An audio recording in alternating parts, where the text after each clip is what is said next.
All right, guys, welcome back to the Dialed In podcast. This is the low equity edition. Today, we are joined by Laura and Kimberley. In 1 second, we're going to have them do a brief little introduction on themselves. I know that neither of them is looking forward to that moment, but we will do it just to get to know them a little bit better. As always, we're sponsored by RocketBotLeads.ai. They provide day one on-market low equity data. You get the data before all of the other data aggregators do. It's a great benefit. Feel free to use the coupon code down below.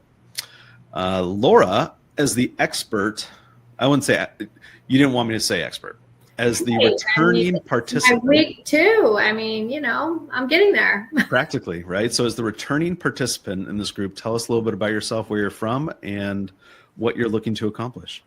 I am, like you said, Laura Groom. I'm from St. Louis. I joined Sub2 in May. I'm incredibly thankful to be here. Thankful for you, Mike, for just the value you're bringing and educating us of how to do this.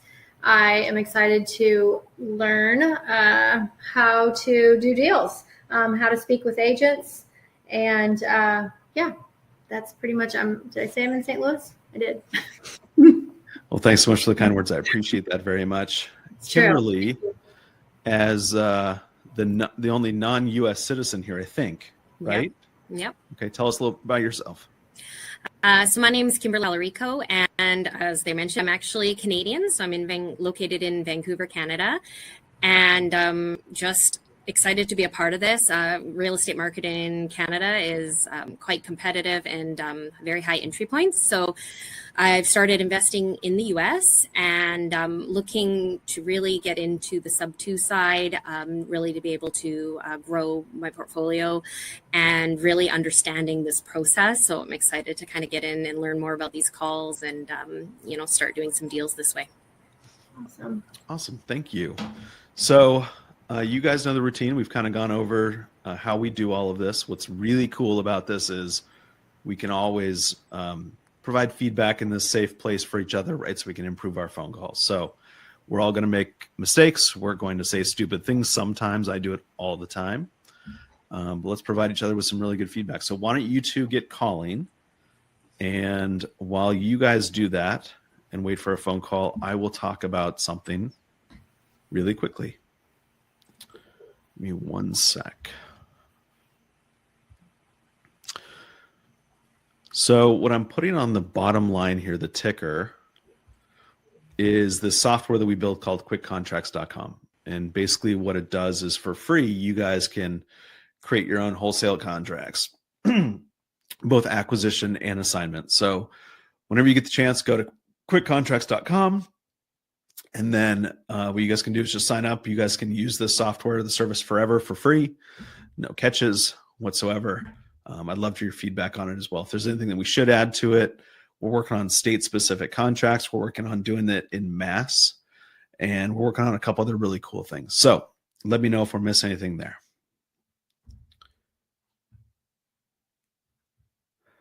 While they are calling, I'm going to hop out, grab a quick water for 1 sec.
Yesterday was not a good calling day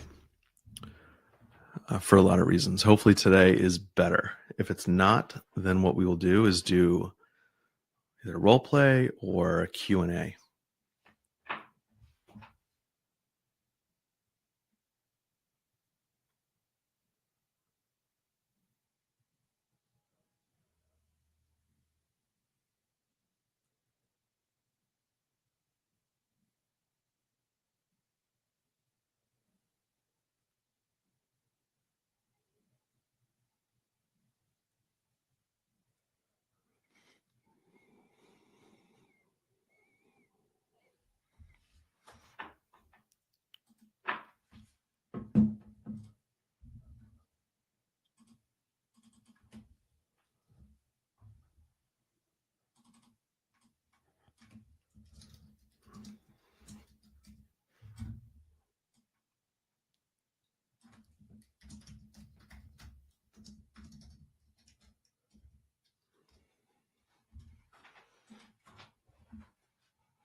Hi, Ryan. How are you doing today?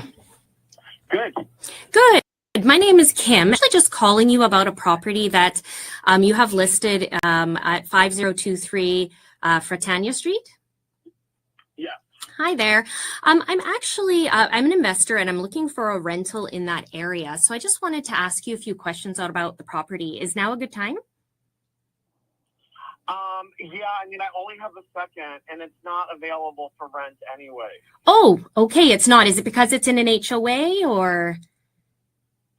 No, it's for sale.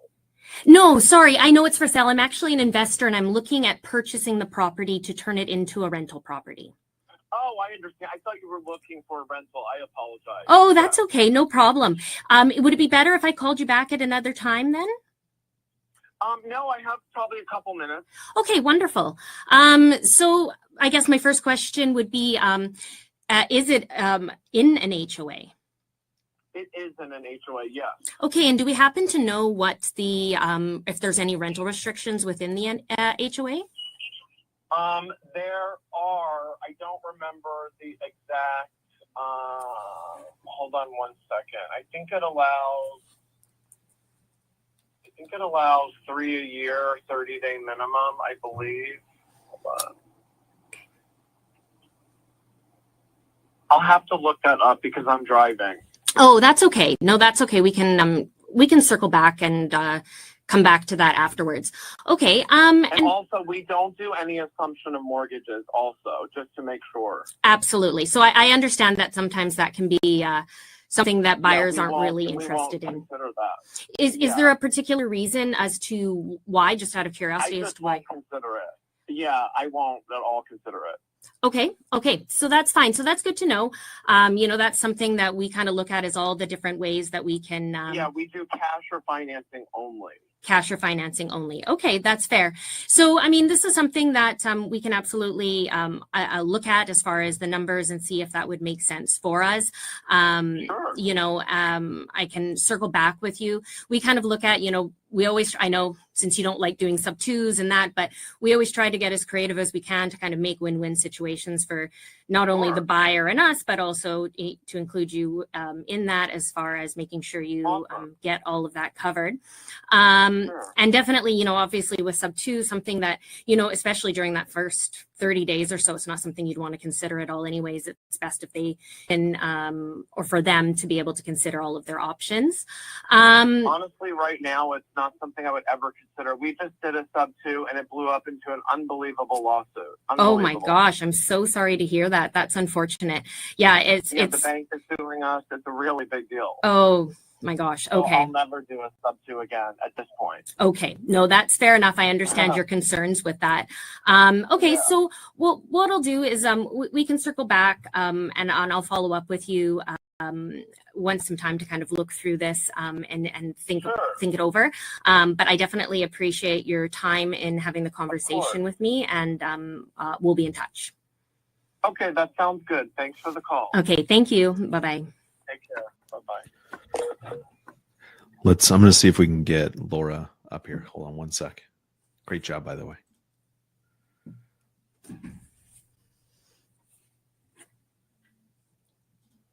Nope, not lately. Okay, cool. Let's talk about it.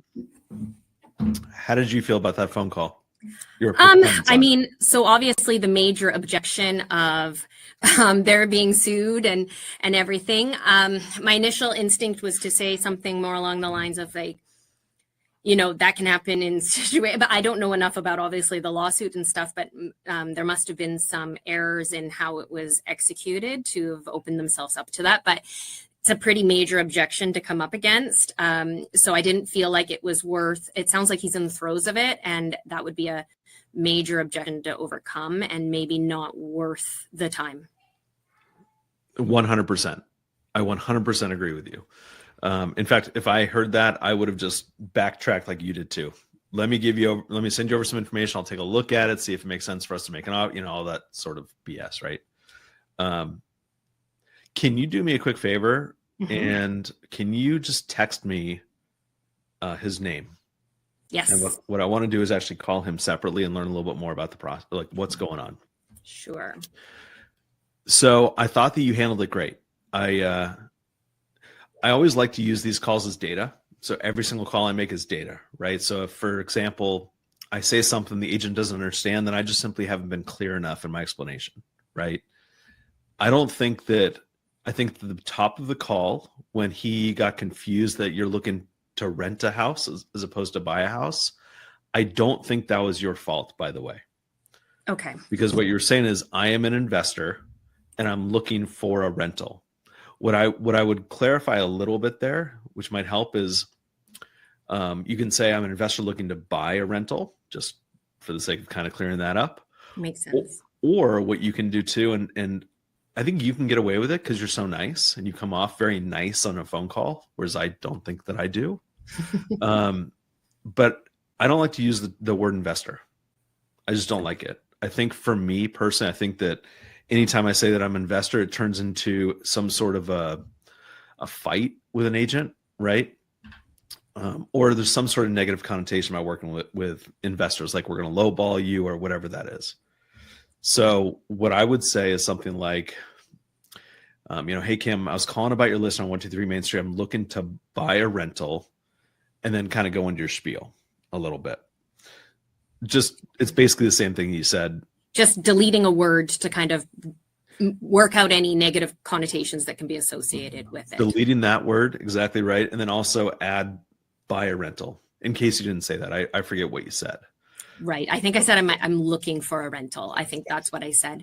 And then, I mean, the segue in, that's where I felt like when I started talking, my segue, I felt a little bit like, okay, I'm looking for a rental property. And they're like, okay, I'm interested in, but okay. And then they're waiting for me to ask questions. Do you just automatically go into, I just would like to find some more information about the property. Is there HOA? Is the person currently living there? Or what do you do to segue into it? Yeah, those are two ways that I like to do it. Is it currently vacant? Are the seller still living there? Is it currently for rent? Like, what do you got? All of the questions that I think typical investors would ask. Okay. And then what I'll typically do is transition from there into, hey, this is the way that we typically purchase. Have you guys been approached with that idea yet? That's good. In this situation, that would not have gone very well, right? He's done a sub 2. He has had a terrible experience with a sub 2, and I'm glad that you pulled it out of him, because when he said that he didn't want to do a sub 2, I thought that he said that he didn't want to do a sub 2 as opposed to his sellers didn't want to do a sub 2.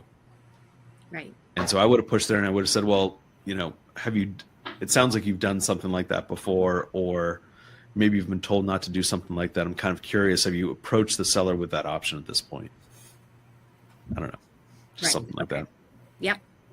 So otherwise, I thought you did a great job. I think that the segue, the transition right into what we're looking to accomplish is always the scariest part.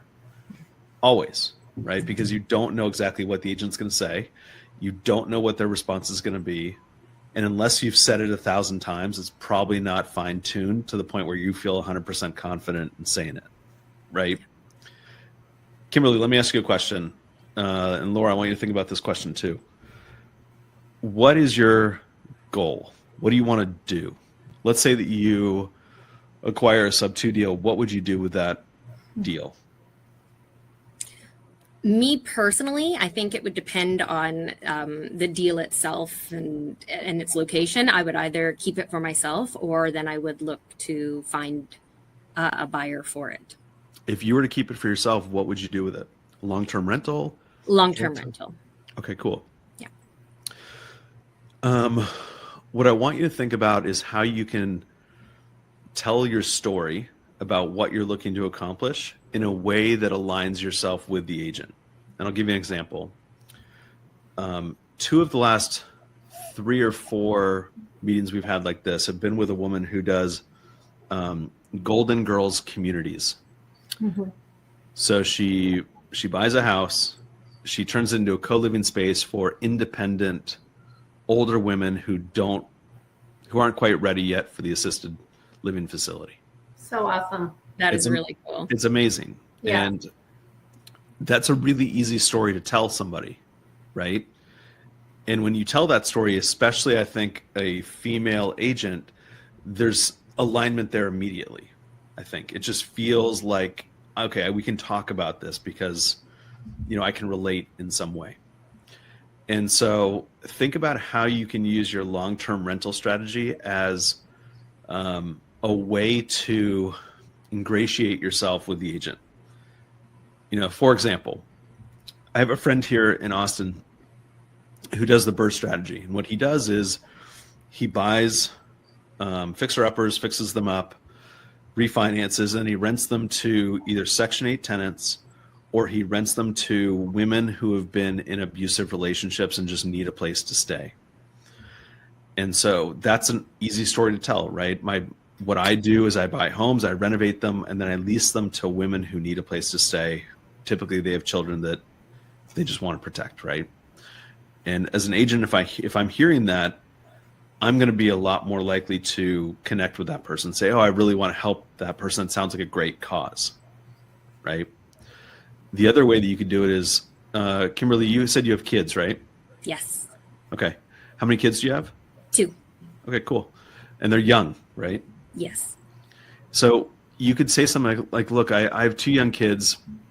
I'm up here in Vancouver. We're looking to build a rental portfolio to set our kids up for when they turn 21 or whatever. You can kind of find a way to tell that story. I didn't tell it well at all. But I think you kind of get the picture of. Absolutely. It's how to personalize the experience so they have something to connect to. Exactly right. So it's just not cold, hard numbers and. Yep. It makes you human instead of an investor. Robotic, right? Because how many times has an investor called that person and said the same thing? Right. A lot. So yeah, I think it humanized. That's a great way to put it. Thank you, Laura. Were you on a phone call? Did we miss one of your phone calls? I was the whole time. How did it go? So I'm glad that you were on a call, because now I don't have to feel guilty about not putting my call on. I did try for a second, but I told you the first time I met you last week, Mike, that I was like, my challenge is navigating, oh my gosh, like this mute, that mute, get it minimized to like, and then I'm like, no, because I also am self-conscious. I don't know more about talking, not with you guys, but just live on a call versus I was just rolling with it. It was going good. I dialed 2 numbers. The first one, 29, I left a message. And then the second one, 28, was Jeff. And the property that I called him about, he is investor friendly. The property I called him about, he said, like, it's not going to work because, like, their brokerage company actually owns this property. And if, like, it doesn't sell, then they're going to short sell it. Like, he knew that it would not work creatively. They have other exit strategies themselves, I guess. And he said, but I do have a property in Cape Coral, and it was a rental. And so he's like, if you'd be interested in that one. And so then I got all the information about it. It's done well as a rental for his words, a long history, and new roof in 23, new AC in 24, new something else. And so I said, well, what's the motivation of like the seller? Like if it's done well, like are they just trying to offload property or what?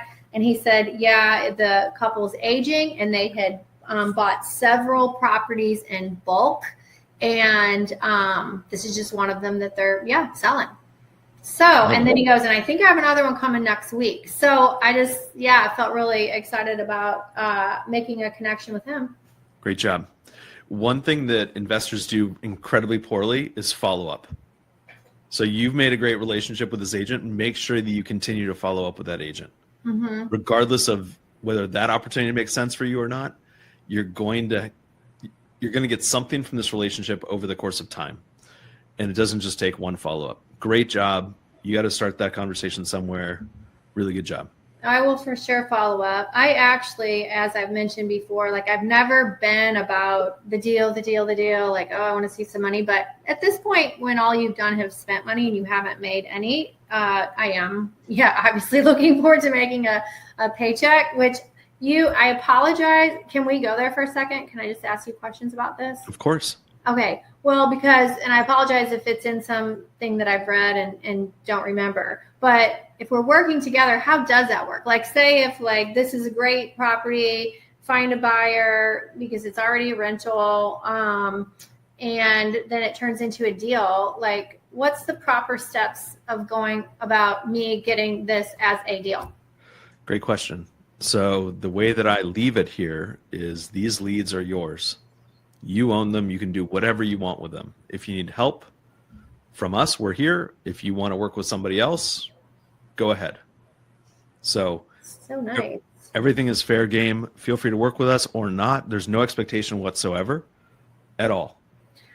Well, that's awesome. I mean, you would be my first person I'd go to because of what you're doing for us. And thank you. And giving these to us and helping us. And so I know you buy in Texas, not Florida. This one's in Florida. But still, so you do JV with people? Yeah. Okay. All the time. And okay. All right. Yeah. I just don't like to push it. If you need help, we're here. That's I need help. I do need help. I would need help. So, right. So I will look at that resource, the quick contracts. And then also you gave one last week, the Safe Sub 2 or something like that. Yeah. sub2safely.com. And so, okay, because I'm kind of excited because about 6 weeks ago, I got through to an agent and I've been following up constantly, got the mortgage statement, all the stuff, finally got the HOA statement. And then it seems like it's getting close, like finding out about a tax exemption today. And I'm just like, oh, you try not to hang your head on it and be like, okay, get disappointed. But I'm like, could this be my first deal? So it could be. Yeah. Could be. Yeah, it's time. Let's do another round of phone calls here. Let's see if we can get on a couple more phone calls before we shut it down. Good luck. I want to hear Laura. I want to hear you on the call.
back up. I hadn't lost it on the screen here. Yeah, so I'm just actually calling. I am looking at purchasing a property and turning it into a rental property. And I noticed that this property came up, and I just had a few questions about it. Is now a good time to talk? Sure. Sure. Yeah. Okay. Just a few questions about it. Is it currently, is it owner occupied? Is it currently being used as a rental? Let me check the notes here because we have an agent working directly with the sellers. So she would be able to answer any detailed question you may have. So I can give you her phone number. Okay, sure. That would be great. Let me just get a pen here to write this down. And what's the phone number? It's 321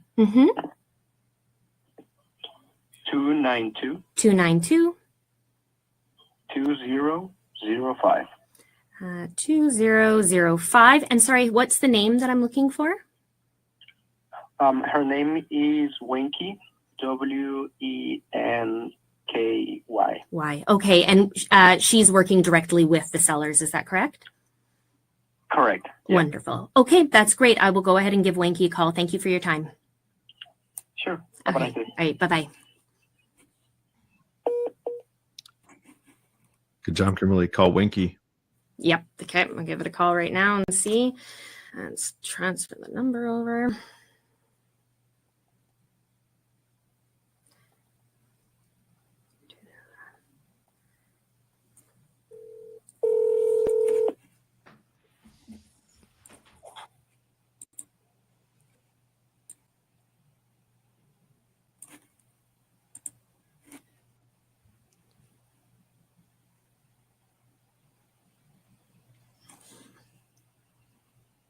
Don't think the call is going through.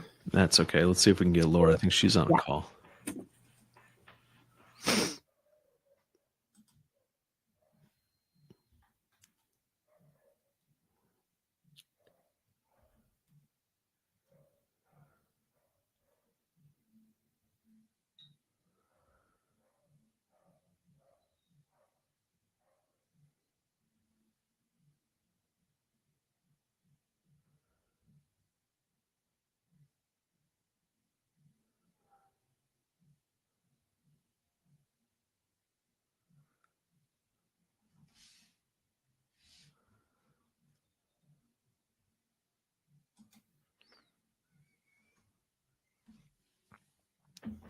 It's okay. We tried.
Well, thank you. Is now a good time to ask a few questions?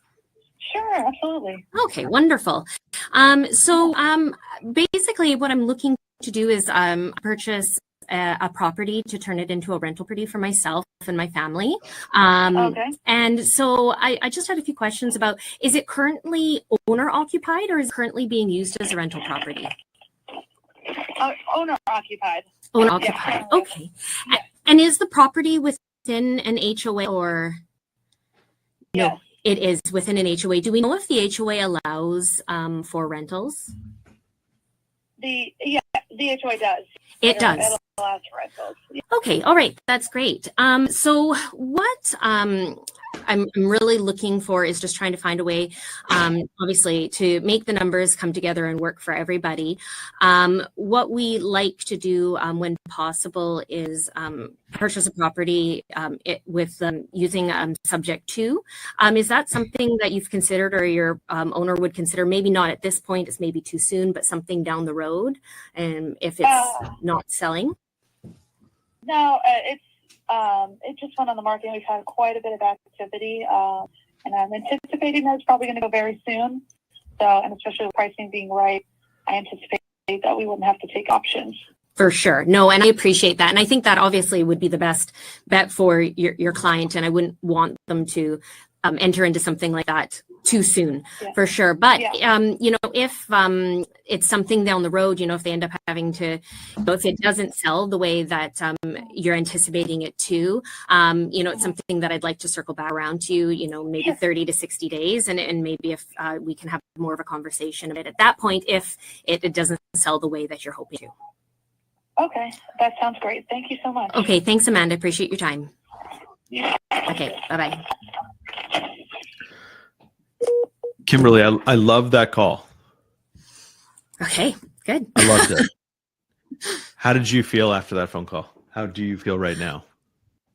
And I feel a little rough a little bit. I mean, I guess it's because I'm not doing it. It doesn't feel smooth. It feels like a little convoluted in a way. Mm-hmm. I'm happy with your reaction to it. So that makes me feel like I'm doing something right. Well, look, you're not wrong at all in how you feel about it. What I loved about it, though, is how you pivoted, right? What she said right away is that there's a lot of activity. She doesn't anticipate that it's going to have to go a different route than the conventional route. Totally fine. All agents say that and think that at the very beginning of a listing. So I bet if you call her 30 days from now, the chances are probably 50-50 it's still on the market, which could be a good thing, potentially. Here's what I want to do with you specifically. I think that working on the pitch, the transition, right? The segue from, hey, let's just kind of BS for a second. And then how do I get into what the nuts and bolts are, right? That's always the hardest part. Yeah. And so I think I've probably said it 5,000 times. So it's easier for me to do it just because I've done it a lot. And so the way that I would do it is I would just say something to the effect of, we can purchase properties a bunch of different ways. Because we're investors, we sometimes have to do it creatively. One of the ways that we've been doing it a lot more of recently is by taking over the payments on the existing financing. Have you ever done a transaction like that before? Yes. See, that sounds much more like I didn't know about the words, right? So I knew I was saying subject to, and I'm like, well, that's not the only way we could do this. So I'm also limiting, and there can be negative like people that have this negative association with. So I was really trying to find a way to avoid it. So I really do like how you said, that there's multiple ways to purchase creatively, and is that something that they consider? You word it so nicely. So I need to practice script for myself. If you practice over and over again, and if you actually implement it, it's going to be it's going to be a lot easier. It's going to roll off the tongue a lot better. And things that I like to avoid are common phrases that have negative connotations, right? Like sub to, subject to, investor if I can. I try to ignore it. I try to not include that one. And so if you don't introduce yourself as an investor? No. I mean, I'd rather not, because the way that I communicate it, I'm communicating that I'm an investor. I just don't want to say that word. Mm-hmm. And I think that there's something to it. I've never studied like the psychology of sales or anything like that, but I think that if I say things like sub to, subject to, investor, mm-hmm. the agent on the other side is going to go, oh, I need to get off the phone call. You called me in the middle of lunch. Yeah, a lot of times they ask you point blank, yes or no, are you an investor? Yeah, absolutely. I would absolutely say something like, yes, I purchase homes and I keep them as rentals. Mm-hmm. I don't introduce myself as an investor right off the bat either. I'll just say, hey, I'm calling about your property, and then a lot of times they ask though. Yep. Whatever you can do to avoid any sort of negative reaction, the better you're going to do. Mm-hmm. Because definitely her tone changed when I said sub 2. Then it was instantly like, oh, you could see that it just shifted. And I knew that I didn't gate into it the right way, or in a way that she wasn't opposed to. She had negative feelings towards it. Well, her reaction could have been the same way either way, right? We don't really know. But I think that if you layer it, if you say something like, the way that we purchase is this way, most of the time, kind of enter a third party story, right? Most of the time that we're buying from agents who are unfamiliar with the process, or they've kept the property on the market for a long time. They keep having to do these price reductions. And then I'll go into, this is actually where the third party story is. We just bought this house down the road from where I am. The property was on the market for 30 days and they kept having to reduce the price. And what we were able to do is come in there and stop the bleeding and protect the seller's equity. And so we paid the agent's commissions. We paid all the closing costs. We gave the seller some cash to walk away so that they didn't have to make another price reduction and actually have to pay at close to actually close that transaction. And once you've done it enough, what you can do is look at the data that's available to you, the house, and then create that third party story on the fly, right? If it's a lot of equity, for example, that story is not going to work. If there's very little equity, your chances are better. You came in as the hero. We were able to come in and stop the hemorrhaging. I like that line. I do too, because I'm an ICU nurse, so I do like stopping the hemorrhaging. Yeah.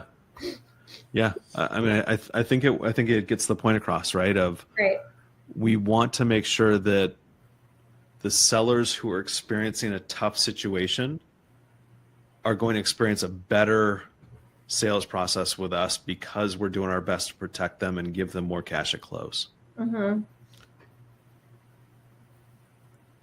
So, when I joined Sub 2 a long time ago, and I was in real estate for a long time before then, maybe about 15 years or so before I joined Sub 2.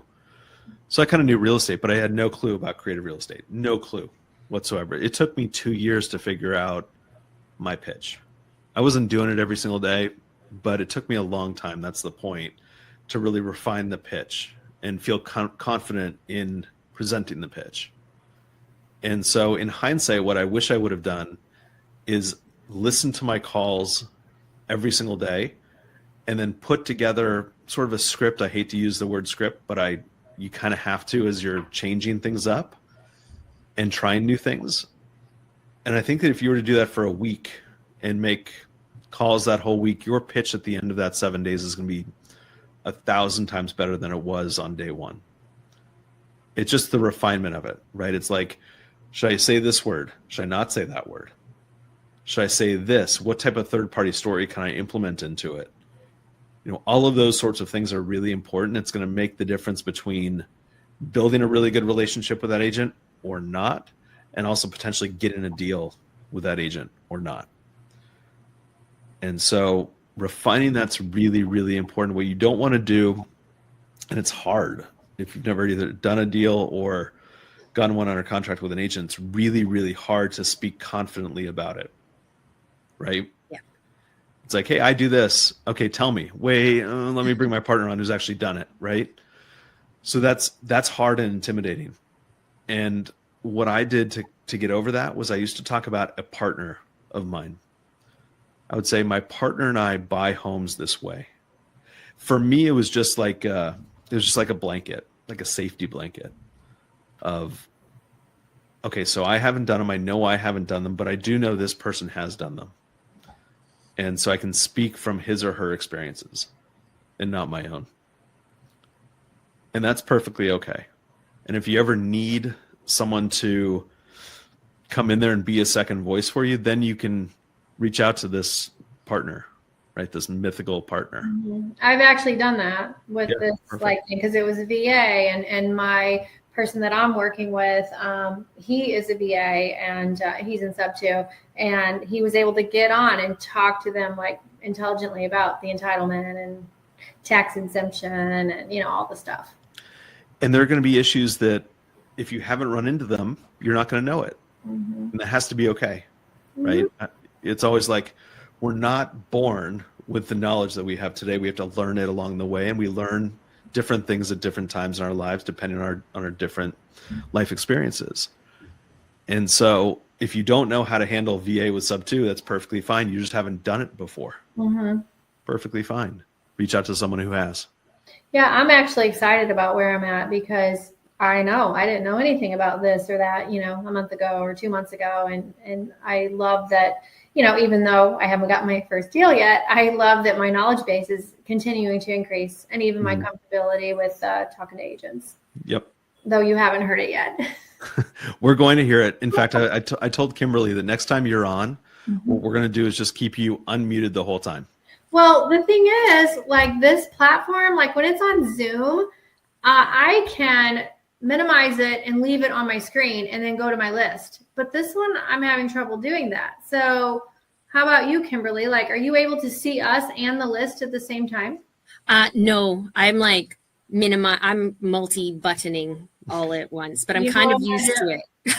Well, what I'm going to do before the next one, which I don't have one scheduled and I want to, is print that off so that I can just have the physical copy here in front of me and keep you guys up. Because then I can be like, and unmute. We're all learning as we go, right? Yeah, that's what I'll do next time. All right, cool. Speaking of next time, I want both of you guys to come back. And if I can help you in any way, please let me know. Laura, you have your phone number up there. Are you cool if people reach out to you for help with things specific to St. Louis or anything else for that matter? Absolutely. Okay, cool. Kimberly, how can people reach out to you? So I didn't put my number up, but they can also call me. I can tell you my number. It's 216-553-2238. Or you can email me. It's castinvesting@gmail.com, KAST investing@gmail.com, and ask me any questions. Thank you. Appreciate you guys coming. Appreciate the support of everyone listening. As always, if you guys are looking for any sort of high quality, low equity data, reach out to rocketbotleads.ai. You can use our coupon code down below. And Laura, Kimberly, it was great to see you guys. Thank you guys so much for your time. Yeah, thanks for everything, Mike. We appreciate it. Have a great day. Okay, you too. Bye-bye.